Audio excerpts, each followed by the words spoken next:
আমরা সবাই আশা করেছিলাম যে ঈদের সময় অ্যাটলিস্ট একটা বেতন ব্যাংকে লোন দেওয়া হবে।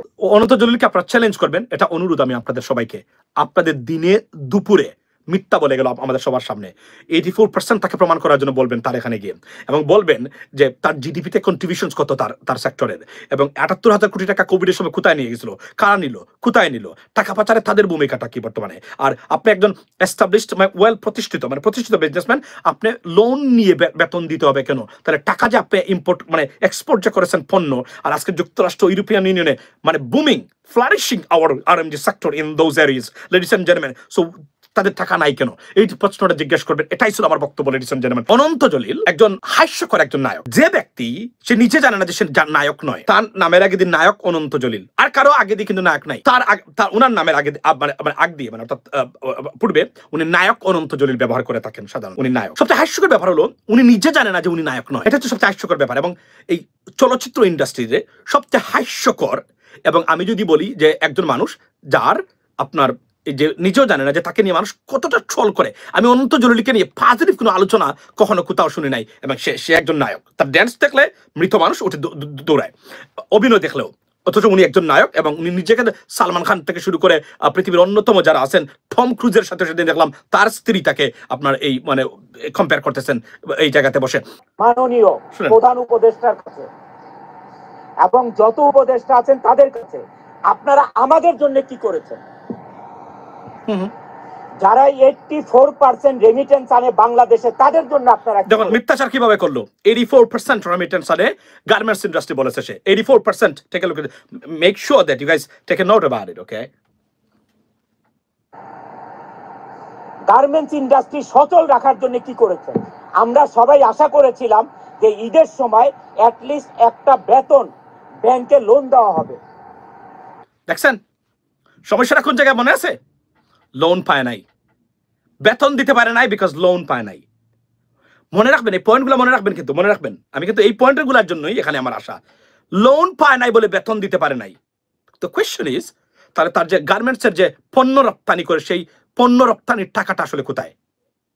এটা আমি দর্শক প্রিয় লেডিস এন্ড জেন্টলম্যান, আমি asking you answer right to that question. That যে বললো যে, এবং সে নাকি 12 কোটি কোটি টাকা বলছে প্রতিদিন, 12 কোটি টাকা নাকি তার খরচ হয় প্রতিদিন বলছেন। গার্মেন্টসের লোন পৃথিবীর কোন দেশে, কাজিবান বা হি লিভস ইন জার্মানি, পৃথিবীর কোন দেশে কোন ইন্ডাস্ট্রি চলে বেতন দেয় লোন নিয়ে, ব্যাংক থেকে লোন নিয়ে এসে ইন্ডাস্ট্রি করে মানুষের লোন নিয়ে, কিন্তু বেতন দেয় লোন নিয়ে এস্টাবলিশড বিজনেস। মনে রাখবেন, ওইটা তো প্রথম থেকে তার শুরু করা উচিত ছিল। তাহলে বাংলাদেশের মানুষ লোন দিবে কেন? ব্যাংক থেকে লোন নিয়ে যদি বেতন দিতে হয়, তার গার্মেন্টস ইন্ডাস্ট্রি দরকার কি আমাদের? This is my question to you ladies and gentleman. আমি আসছি, আরো আমার পয়েন্ট আছে, take a look at this. যে শ্রমিক ভাই বোনদেরকে আমরা কি করতে হবে দেখেন, মার্চ মাসে ফেব্রুয়ারির বেতন দিতে হবে, বোনাস দিতে হবে, আবার মার্চ মাসের 50% বেতন দিতে হবে। একটা গার্মেন্টস মালিক কোত্থেকে পাবে এই তিনটা জিনিস এক মাসে? এই আচ্ছা লেডিস এন্ড জেন্টলম্যান, কোত্থেকে পাবে? What do you mean by কোত্থেকে পাবে? তাহলে আপনি যে পণ্য সেল করেন, where is the money? Where is the money? তার পয়সা কোথায়? আপনি কোত্থেকে পাবেন? I don't know. You are the owner of this garment. You should know that. Where does this money come from, or the salaries come from? You sell products, you earn money or remittance. Therefore, you have the money to pay your employees. What are you talking about? Can you imagine this? কি বলছে দেখছেন আপনি? সে জাতিকে জিজ্ঞেস করছে, সরকারকে জিজ্ঞেস করতেছে, তোমার গার্মেন্টস আমার দরকার কি? এই ব্যাংক লুটপাট আজকে আমার পরিবারের 40 লক্ষ টাকার মতো আটকে, আমার পরিবারের 40 লক্ষ টাকা বর্তমানে ব্যাংকে আছে আটকানো। আর যেগুলো আছে কি হবে জানি না এই মুহূর্তে, কারণ এই ব্যাংকটাই সরকারের অধীনে। আমি প্রতিবাদ করেছি, আপনি জানেন। আরো অনেক প্রবাসীদের টাকা আছে যে আপনার টাকাটা তুলতে পারতেছে না। আইসিবি ইসলামী ব্যাংক, যেখানে যে ব্যাংকটা বর্তমানে সরকার নিয়ে নিয়েছে, কোনো ট্রানজাকশন হচ্ছে না বর্তমানে, যদিও ম্যানেজার বা যারা বলছেন যে টাকা যে কোনো সময় পাওয়া যাবে। বাট কালকে বাংলাদেশ ব্যাংকের একটা ইন্টারভিউ আছে, বাংলাদেশ ব্যাংকের গভর্নরের একটা ইন্টারভিউ আছে, লন্ডন ভিত্তিক আপনার এই 71 টেলিভিশন দিবে তারা। সেটাতে আমার প্রশ্ন আমি অলরেডি পাঠিয়েছি, এবং সাংবাদিক ভাই যিনি আছেন উনি জিজ্ঞেস করবেন এই প্রশ্নগুলা, যে সত্যিকার অর্থেই। সে বলছে দেখেন তার বেতন দিতে পারতেছে না। আচ্ছা পৃথিবীর কোন দেশে আছে যে তার বেতন দেয় ব্যাংক থেকে লোন নিয়ে?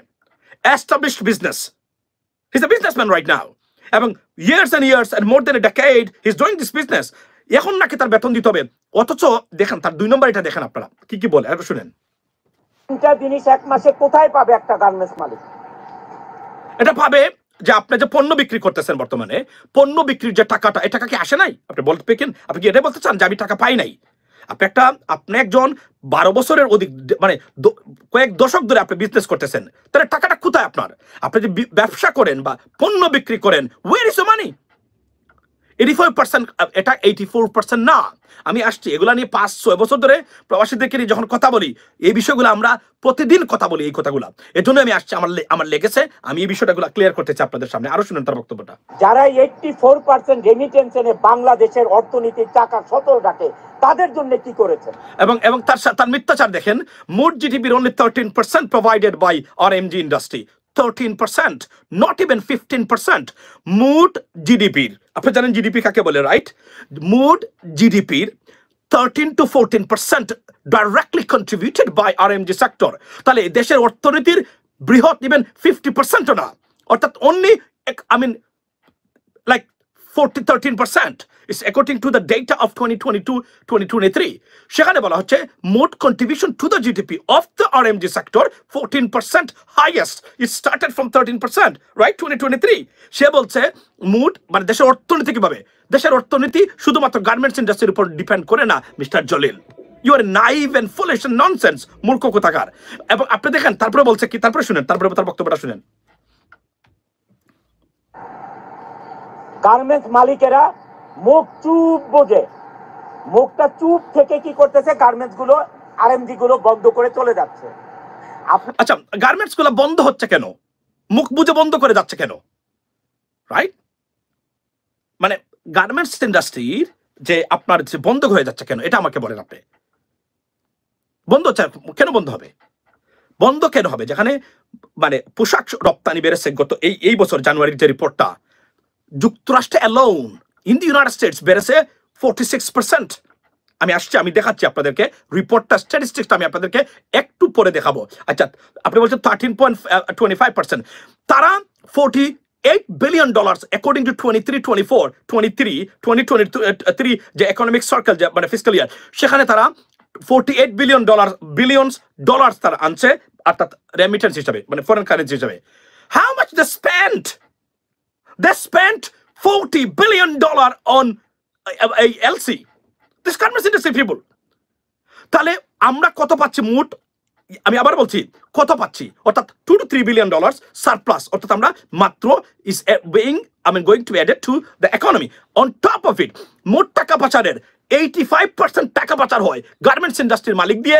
ব্যাংক খাত লুটপাট করা থেকে শুরু করে দেশকে বিপর্যস্ত করা থেকে অর্থনৈতিক খাতকে বিপর্যস্ত করার ক্ষেত্রে এই অনন্ত জলিল গ্যাংরাই হচ্ছে number 1 culprits and criminals of our country, ladies and gentleman. এবং বলে কি আপনার টিকিটের দাম কমেছে বলে। আমি শুনে আপনাকে আসছি, আমি আসিম নজরুল সাহেব একটা পোস্ট দিয়েছেন, এটা নিয়ে আমরা কথা বলছি। কেন ইমাজিন দিস? সে কাকে কি শেখায় দেখেন আপনি। সে আমাদেরকে এসে এখানে লেকচার দেয়, অর্থাৎ জিডিপির 13%। তাহলে মোট জিডিপির, অর্থাৎ ধরেন $100 যদি আমরা $100 যদি আমাদের দেশের অর্থনীতির আকার হয়, আমি বললাম, তাহলে 13 টাকা দেয় তারা, $13 মাত্র দেয় গার্মেন্টস ইন্ডাস্ট্রি মালিক টু দ্য ইকোনমি।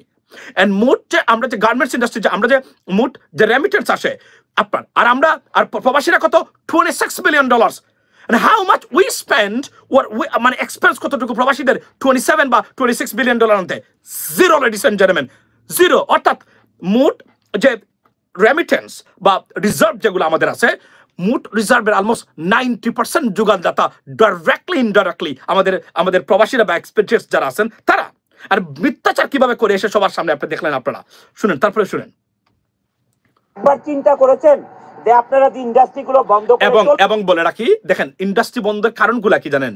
কারণগুলা হলো লুটপাট যে ব্যাংক থেকে করে, অর্থাৎ তারা প্রতি মাসে লোন নিয়ে বেতন দেয়। প্রথমে লোন নিল, নিয়ে ইন্ডাস্ট্রি করলো, গেল একটা।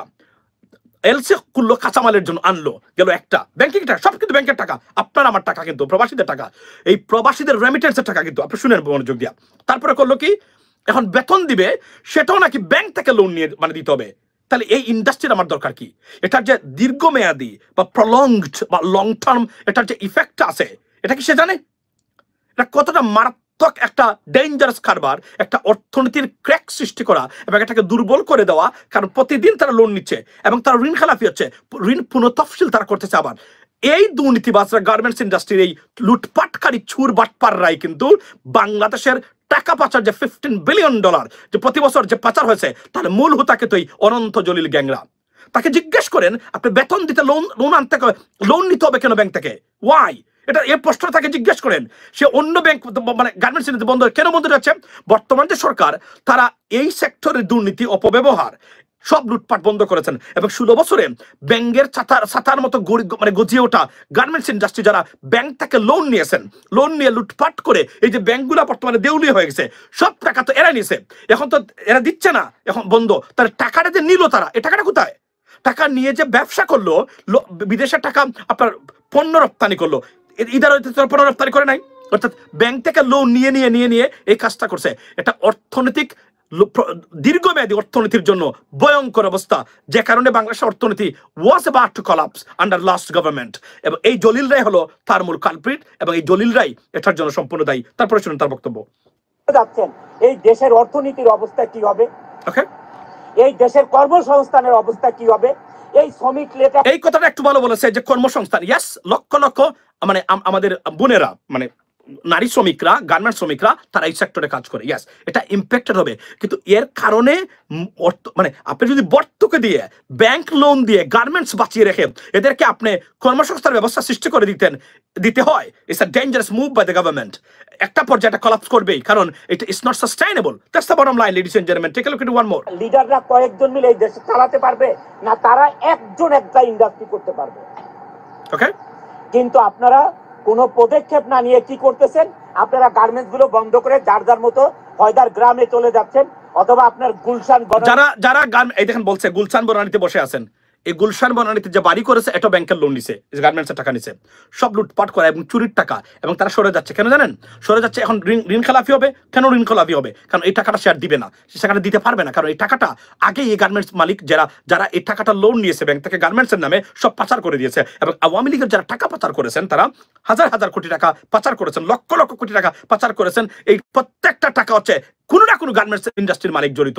তুলে বলে কি শুনেন তার বক্তব্য। বাসায় বসে থাকতেছেন অথবা বিদেশের চলে যাচ্ছেন। What is this? এটা এবং গার্মেন্টস ইন্ডাস্ট্রির মালিকদেরকে আমি বলবো নাম ধরে এদের বিষয়ে মানে ইনভেস্টিগেশন করা দরকার। কোন কোন গার্মেন্টস ইন্ডাস্ট্রির মালিকের কত কি কি সম্পদ আছে বিদেশে। এবং এখানে বলি সলিড কিছু গার্মেন্টস মালিক অবশ্যই আছেন যারা বিদেশে রপ্তানি করে থাকেন, সত্যিকার অর্থে যারা আপনার এই কাজগুলো করে থাকেন, yes there are, but vast majority ফটকাবাজ গার্মেন্টস ইন্ডাস্ট্রির মালিক। এবং সে বলে আমাদের জন্য কি করেছেন? মনে আছে করোনার সময় ৭৮,০০০ কোটি টাকা এরা প্রণোদনা নিয়েছিল। আমরা প্রবাসীরা আমরা ডাকাতি করা হয়েছে সেই সময় প্রবাসীদেরকে, ব্যাংক আপনার বিমান বাংলাদেশ এয়ারলাইন্স কয় টাকা প্রবাসীরা পেয়েছিল এটা আমরা জানতে চাই। এবং এই গার্মেন্টসের মালিকরা ৭৮,০০০ কোটি টাকা তারা বাংলাদেশের সরকার থেকে তারা নিয়েছিল, আপনার তারা প্রিন্ট করে এই টাকাটা দিয়েছিল এই চুরদেরকে, যারা বলছিল আমাদের অর্ডার আসতেছে না। কিন্তু তাদের সত্যিকার অর্থেই অর্ডার কিন্তু কমে নাই, সে সময় বন্ধ ছিল কিছুদিন, পরে এটা কভার হয়ে গেছে। শুনুন তারপরে বাকিটা।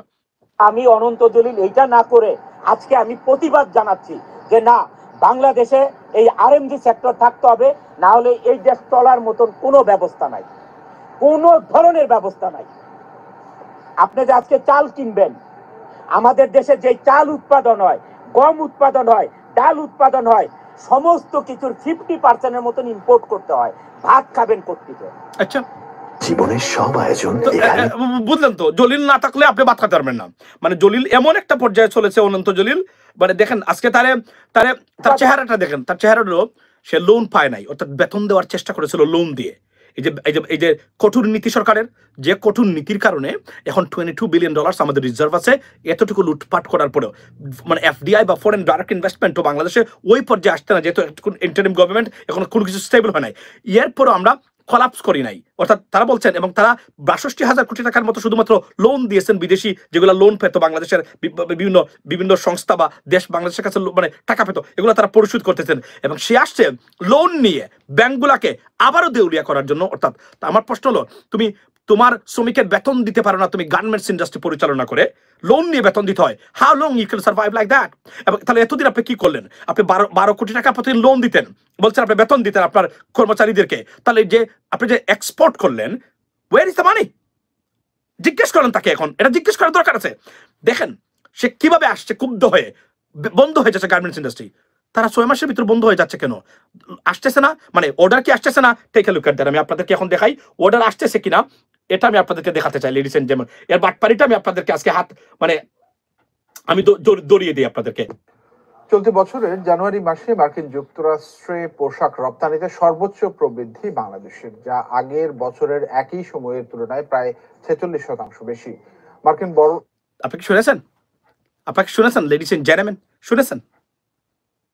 যুক্তরাষ্ট্রে রেকর্ড পরিমাণ রপ্তানি বেড়েছে এবং তার যে কোম্পানি এই অনন্ত জলিলের 80% directly he exports into the United States and into European market। তাহলে তার বেতন দেওয়ার জন্য তার টাকা নাই কেন? মানে লোন দিতে হবে কেন? Ladies and gentlemen, this is the question I'm asking you right now. জিজ্ঞেস করেন তাকে। আমি দৌড়িয়ে দিলাম। আমি এটা শোনার পরে আমার মাথা নষ্ট হয়েছে তার বক্তব্য শোনার পরে। সে কিভাবে এসে বলতেছে আপনি দেখেন। আমার প্রশ্ন হলো যে দেখুন কিছু লেজিটিমেট কোয়েশ্চন দেখেন সে কিভাবে বলতেছে 84% নাকি ডাইরেক্টলি বাংলাদেশের আসে। 84% আসে, কত পার্সেন্ট যায়? অর্থাৎ তারা যদি $48 বিলিয়ন তারা আনে, তারা এখানে খরচ করতেছে মিনিমাম হলো $42 to $44 billion. On top of it টাকা পাচার এবং মানে আপনার ওভার ভয়েস আন্ডার ভয়েস এই দুইটা তো আছে। অর্থাৎ ধরেন $1.2 মিলিয়ন মালের জন্য এলসি করলো, মাল আনবে $1 মিলিয়ন, $1 মিলিয়ন মানে ডলার, বাকিটা বিদেশে রেখে দিল। এই বাটপাররা এসে লেকচার দেয় জাতিকে, এবং আমরা এখানে বসে আছি এই সেক্টরের ফার্স্ট একজন মানুষ। আমি কিন্তু চিন্তা করেন কত বড় বাটপার দিনে দুপুরে। ইয়েস, বললাম না জিডিপির 13% directly. No sound, what do you mean by no sound? আমার সাউন্ড ঠিক আছে কিনা লেডিস এন্ড জেন্টলম্যান? ভাই আমেরিকাটা কি okay? Thank you so much. Sound ঠিক আছে রাইট? আমি আপনাদেরকে শুনেন এই রিপোর্টটা আমি এখানে আপনাদেরকে দেখানোর জন্য মূলত আনলাম। রপ্তানি বেড়েছে গার্মেন্টস ইন্ডাস্ট্রির। আমরা তো মনে করেছিলাম যেটা কমে যাবে, অর্থাৎ কলাপস করতে পারে দেশের অস্থিরতার জন্য। বেড়েছে যুক্তরাষ্ট্র ইউরোপিয়ান ইউনিয়নে সমান তালে বেড়েছে বাংলাদেশের মানে আরএমজি সেক্টরের মানে এক্সপোর্টটা। তাহলে এই সেক্টরের একজন গার্মেন্টস মালিক যদি বলে এসে আপনি যে বেতন দিতে পারে না, লোন দেয় নাই তাকে, তার he blasted. Why? Because he didn't get loan. Can you imagine this? Take a look at this one. বস্ত্র দপ্তরের হিসাব বিশ্লেষণ করে এই তথ্য জানিয়েছে বিজিএমইএ। চলতি বছর জানুয়ারিতে যুক্তরাষ্ট্রে বাংলাদেশের পোশাক রপ্তানির পরিমাণ প্রায় $80 কোটি, যা গেল বছর ছিল $54 কোটি। বাজারটিতে বাংলাদেশের অবস্থান তৃতীয়। একই সময়ে $145 কোটি পোশাক রপ্তানি করে দ্বিতীয় স্থানে রয়েছে ভিয়েতনাম। দেশটির রপ্তানি বেড়েছে 20%। আপনি কল্পনা করতে পারেন হোয়াট এ গুড নিউজ। এবং এই সেক্টরের সব চোর বাটপারগুলা দেশটাকে জিম্মি করেছিল। আর হাসিনার সময় কি বলছিল? শেখ হাসিনার সময় লোন চাইছে, লোন নিছে, 100 কোটি টাকা বলছে দিয়ে দিছে। 100 কোটি টাকা 10 কোটি বা 15 কোটি বা 20 কোটি টাকা কাকে দিছে? শেখ হাসিনার পরিবারের মানুষ যারা আছেন তারা নিয়েছেন। আর বাটপার প্রতারক যারা আছেন এই সেক্টরের এবং ব্যাংক ম্যানেজাররা, ব্যাংকের এমডি সিইওস, তারা একটা লুটপাট করে খেয়েছেন আর ব্যাংকগুলাকে তারা ধ্বংস করেছেন। এই হলো অনন্ত জলিলের, যে কারণে অনন্ত জলিলের অবস্থাটা আজকে বয়া।